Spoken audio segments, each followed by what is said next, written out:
Hello नमस्कार, मैं doctor Rajneesh Kumar आप सभी का एक बार फिर से हार्दिक स्वागत करता हूं। जेएनयू एमए हिंदी साहित्य प्रवेश परीक्षा को ध्यान में रखते हुए हम एक प्रैक्टिस सेट लेकर हाजिर हैं, जो कि आपके आगामी परीक्षा और तैयारी के लिए महत्वपूर्ण साबित हो सकती है। तो चलते हैं सीधे हम क्वेश्चन पर बात करते हैं। पहला जो प्रश्न है, हिंदी साहित्य के आदिकाल को आधार काल नाम किसने दिया है?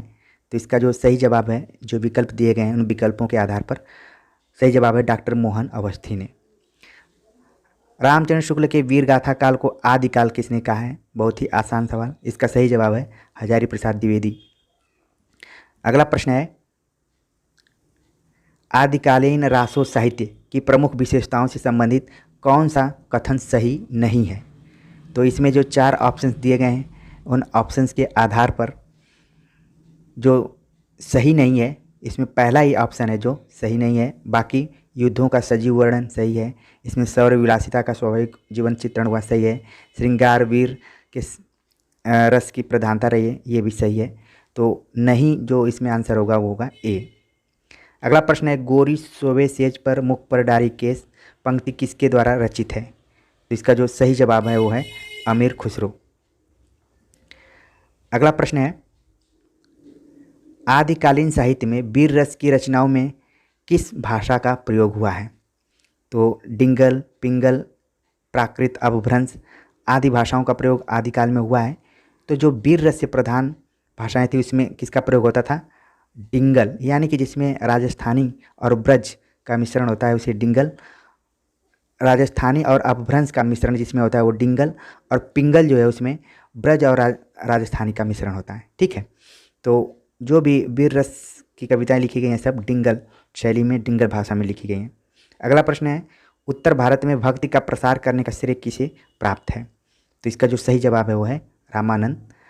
भक्ति द्राविड़ उपजे उत्तर लायो रामानंद, एक कोटेशन भी है, आप उसे ध्यान में रखिए।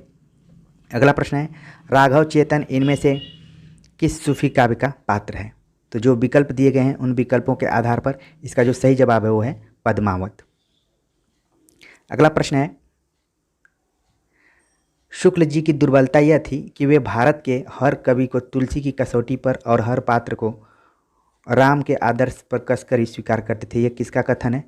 सही जवाब है इसका गणपति चंद्र गुप्त। भ्रमर गीत प्रसंग का प्रतिपाद्य है। तो इसका जो ऑप्शन दिया गया है उन ऑप्शंस के आधार पर सही जवाब है सगुण भक्ति की महिमा का निर्गुण का खंडन। सगुण भक्ति की महिमा का निर्गुण का खंडन, मतलब इसमें गोपियों ने निर्गुण भक्ति की क्या किया है, उसमें खंडन किया है अपने तर्कों के माध्यम से। अगला जो प्रश्न है,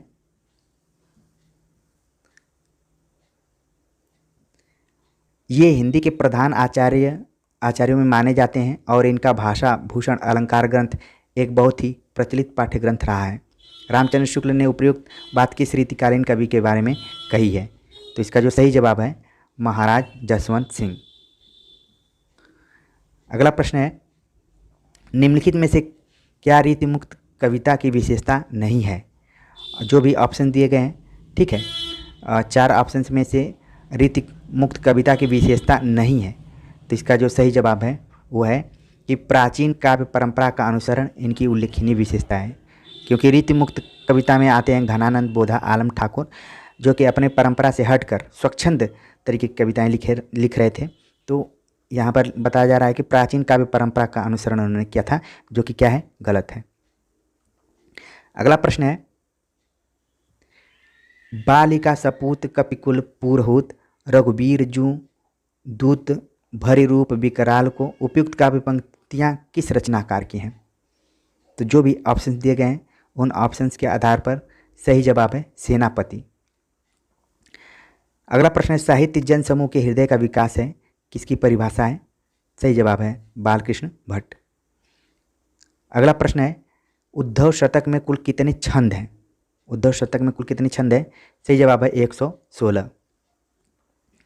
अगला प्रश्न, निम्नलिखित में से एक द्विवेदी युगीन कविता की प्रवृत्ति नहीं है। द्विवेदी युगीन कविता की प्रवृत्ति इसमें से कौन सी नहीं है? जो भी ऑप्शन दिए गए हैं उन ऑप्शंस के आधार पर है कल्पना का अतिरेक, ये इसकी विशेषता के अंतर्गत नहीं है। बाकी जितने भी विशेषताएं वो सब द्विवेदी युगीन कविताओं की क्या हैं, विशेषताएं हैं। अगला प्रश्न है कि एक दिन सहसा सिंधु अपार लगा टकराने नग तल क्षुब्ध अकेला यह जीवन निरुपाय आज तक घूम रहा विश्रब्ध। कामायनी से उद्धृत इन पंक्तियों के लिए कौन सा कथन सही है? तो पंक्ति दी गई है और कौन सा कथन सही है, कहाँ से लिया गया है? तो इसका जो सही जवाब है कि यह श्रद्धा सर्ग से लिया गया है। मनु को श्रद्धा का प्रत्युत्तर है। ठीक है, आप जानते हैं कि कामायनी कुल 15 सर्गों में है, उसमें से श्रद्धा सर्ग इम्पॉर्टेंट है। और जो पात्रों की बात की जाए तो श्रद्धा, मनु, ईड़ा और मानव ये मुख्य पात्र हैं। तो यहाँ पर मनु को श्रद्धा का प्रत्युत्तर है। अगला प्रश्न, इनमें से कौन सा कवि अपने रचना काल के अंतिम दौर में प्रगतिवाद के भौतिक दर्शन के साथ साथ अरविंद दर्शन से प्रभावित हुआ? तो इसका सही जवाब है सुमित्रा नंदन पंत। अगला प्रश्न, डॉक्टर रामविलास शर्मा के अनुसार राम की शक्ति पूजा में किन 2 कविताओं का सार तत्व है? राम की शक्ति पूजा में किन 2 कविताओं का सार तत्व है वो ऑप्शन दिया गया है। ऑप्शंस के हिसाब पर इसका जो सही जवाब है वो है, इसका सही जवाब होगा डी। इसमें तुलसीदास और सरोज स्मृति दोनों का क्या है, सार तत्व शामिल है। छायावाद को मधुचर्या कहने वाले आलोचक कौन है? तो इसका सही जवाब है इसमें रामचंद्र शुक्ल। दिनकर की प्रसिद्ध काव्यकृति रश्मिरथी की कथा वस्तु कहाँ से ली गई है? रश्मिरथी की कथा वस्तु कहाँ से ली गई है? इसका सही जवाब है महाभारत। अगला प्रश्न, प्रगतिवाद साहित्य को स्वदेश्य मानता है। स्वदेश्यता का अर्थ है, जो ऑप्शन दिए गए हैं उन ऑप्शंस के आधार पर इसका जो सही जवाब है कि किसी विशेष अभिप्राय से, किसी विशेष दृष्टि से कला की रचना करना ही क्या है, स्वदेश्यता। अगला प्रश्न, माझी के पुल से कितनी दूर माझी का पुल कौन बड़ा है? वह जो नदी पर खड़ा है, माझी का पुल, या जो टंगा है लोगों के अंदर। इन पंक्तियों के रचनाकार कौन? तो इसका जो सही जवाब है वो है केदारनाथ सिंह। ठीक है, अगला प्रश्न है, प्रयोगवादी रचनाओं के लोकप्रिय न होने का कौन सा कारण है? निम्नलिखित में से नहीं कारण है। प्रयोगवादी रचनाओं के लोकप्रिय न होने का कौन सा कारण नहीं है? ठीक है, तो इसमें जो भी ऑप्शन दिए गए हैं, चारों ऑप्शन के आधार पर समाज सापेक्षता। अगला प्रश्न है, उड़ गया गरजता यंत्र गरुण बनबिंदु शून्य में पिघल गया पर सांप। ये पंक्तियाँ आगे की किस कविता से हैं? तो जो ऑप्शन दिया गया है सही जवाब है हवाई अड्डे पर विदा होते हुए। ठीक, अगला प्रश्न है, इनमें से कौन सा कवि नक्केनवाद से जुड़ा है? नक्केनवाद से कौन सा कवि जुड़ा हुआ था? तो इसका जो सही जवाब है वो है केसरी कुमार।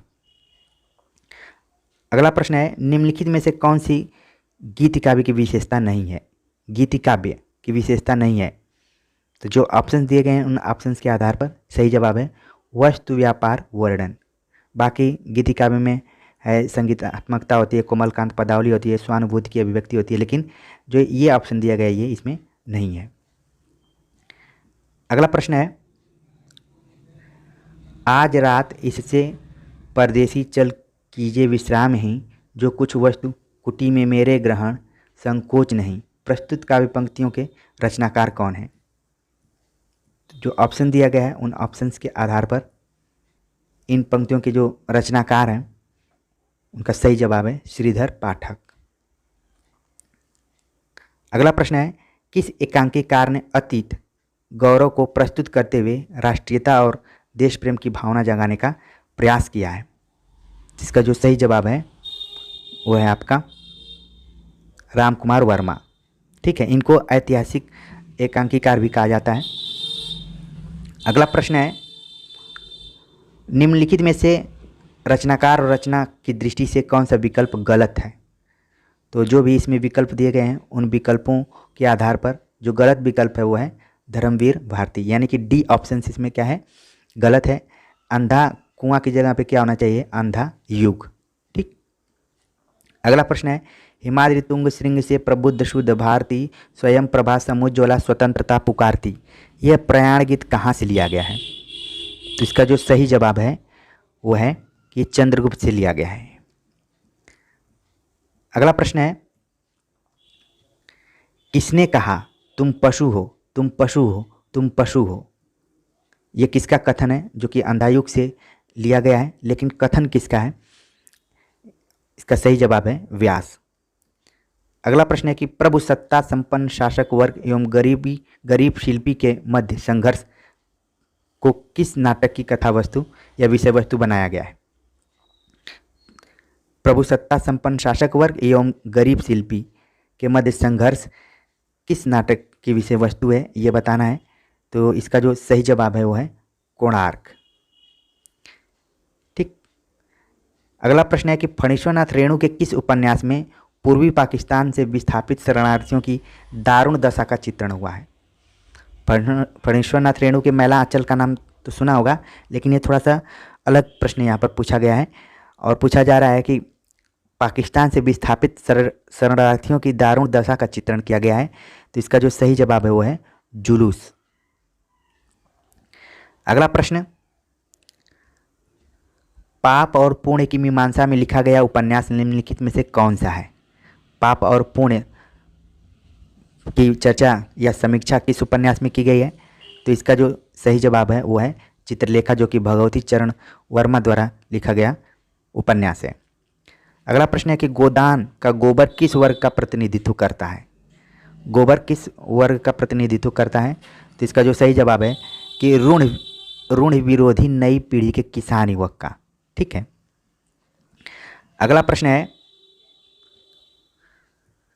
प्रेमचंद का जन्म कब और कहाँ हुआ था? ऑप्शन दिया गया है कि प्रेमचंद का जन्म कब और कहाँ हुआ था। तो कुछ सन 1880 के हैं, कुछ सन 1980 के आसपास के हैं। तो आपको इसी कन्फ्यूजन को दूर करना है, क्योंकि कई बच्चे जल्दीबाजी में 1980 बता देते हैं, जबकि सही जवाब है इसका कि प्रेमचंद का जो जन्म हुआ था 31 जुलाई 1880 को बनारस से 4 मील दूर लमही नामक गांव में। ठीक। अगला प्रश्न है, हजारी प्रसाद द्विवेदी के किस उपन्यास में औपनिषदिक कथा का आधार लिया गया है? हजारी प्रसाद द्विवेदी के किस उपन्यास में औपनिषदिक कथा को आधार बनाया गया है? इसका जो सही जवाब है वो है अनाम दास का पोथा। अगला प्रश्न है, कितने ही सिद्धांत जो एक जमाने से सत्य समझे जाते थे आज असत्य सिद्ध हो गए हैं, पर कथाएं आज भी उतनी ही सत्य हैं क्योंकि उनका संबंध मनोभाव से है। ठीक है। तो ये किसका कथन है ये पूछा गया है और 4 ऑप्शन दिए गए हैं। उन ऑप्शंस के आधार पर जो सही जवाब है वो है प्रेमचंद का कथन है। अगला प्रश्न, अगर दोनों साधु होते तो उन्हें संतोष और धैर्य के लिए संयम और नियम की बिल्कुल ज़रूरत न होती। यह तो इनकी प्रकृति थी, विचित्र जीवन था इनका। किस कहानी से उद्धृत है? तो जिन्होंने कफन कहानी पढ़ी होगी तुरंत इसको पकड़ लेंगे कि प्रेमचंद की कफन कहानी से इसका उद्धरण है। घीसू माधव इसके मुख्य पात्र हैं, साथ में एक जो स्त्री पात्र है जिसका नाम बुधिया है। अगला प्रश्न है कि कौन सी कृति प्रतिबंधित रही है? प्रतिबंधित मतलब अंग्रेजों द्वारा उस पर प्रतिबंध लगा दिया गया था। कौन सी कृति ऐसी है जो कि प्रतिबंधित रही है? सही जवाब है चिनगारियाँ।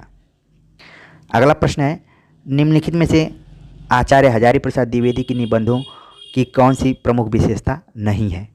आचार्य हजारी प्रसाद द्विवेदी की निबंधों की विशेषता नहीं है। तो जो ऑप्शन दिए गए उन ऑप्शंस के आधार पर विदेशी लेखकों का उल्लेख, ये उनकी विशेषता नहीं है। बाकी व्यक्तित्व या व्यंजकता है, पाठक में आत्मीयता भी है, प्रतिभा, विद्वता, पांडित्य का अद्भुत समावेश, ये सब है, लेकिन विदेशी लेखकों का उल्लेख जो कि नहीं है। अगला प्रश्न है, काव्यानुभूति की जटिलता चित्रवृत्तियों की संख्या पर निर्भर नहीं बल्कि संवादी विवादी विसंवादी वृत्तियों के द्वंद्व पर आधारित है। यह कथन किसका है? तो इसका जो सही जवाब है वो है रामचंद्र शुक्ल। विद्या की दृष्टि से यानी विधा की दृष्टि से अस्ति और भवति कृति क्या है? ठीक है। विधा की दृष्टि से अस्ति और भवति कृति किस विधा के अंतर्गत आती है? सही जवाब है आत्मकथा। अगला प्रश्न है, भीष्म साहनी का कौन सा उपन्यास उनकी ही कहानी राधा अनुराधा यानी कि वांगचू कहानी संग्रह 1978 का विस्तार कहा जा सकता है? कौन सी कहानी है या फिर कौन सा उपन्यास है? तो इसका जो सही जवाब है वो है बसंती उपन्यास। ठीक। अगला प्रश्न है,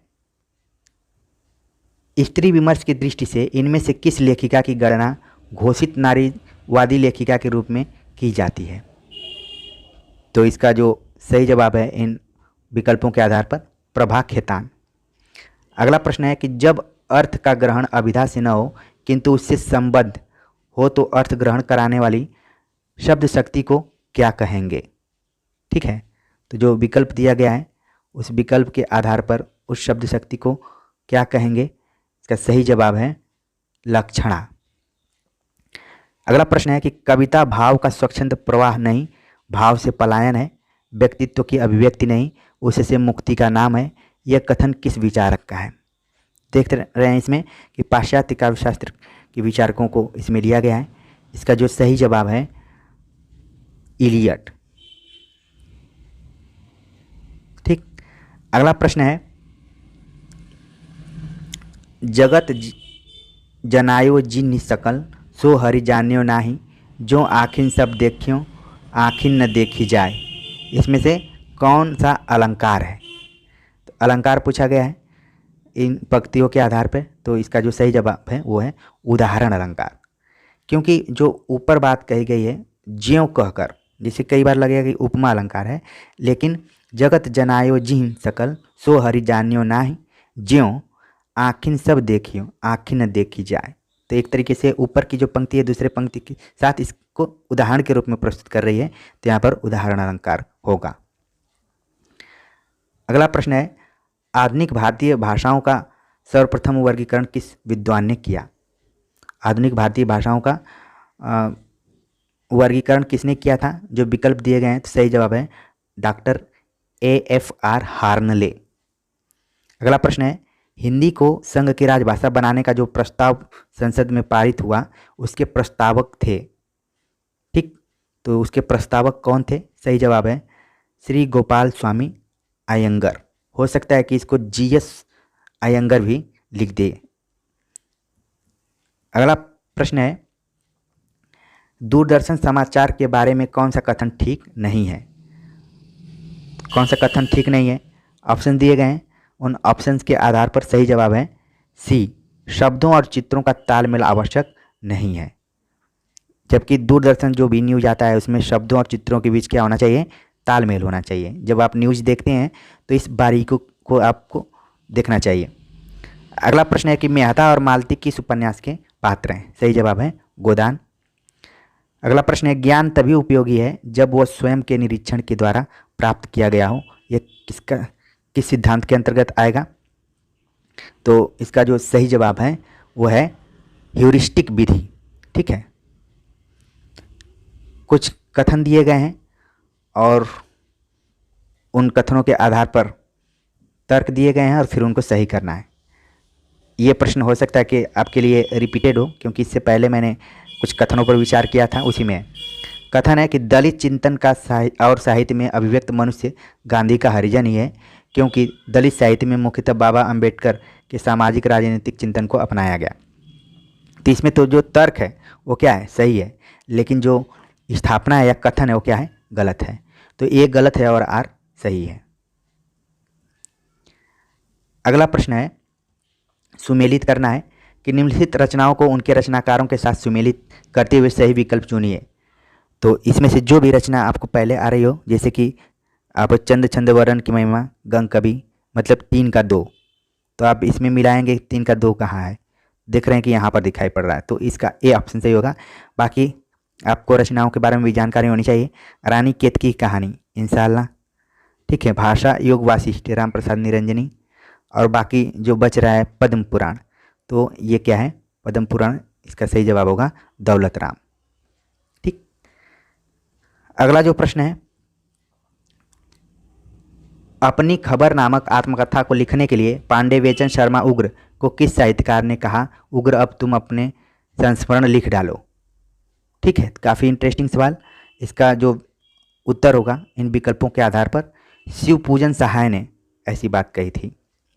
अगला प्रश्न है लिलित से एक संस्मरण शीर्षक किस प्रसिद्ध यात्रा साइट से संबंधित है? तो इसका जो सही जवाब है इसमें वह है चीणों पर चांदनी।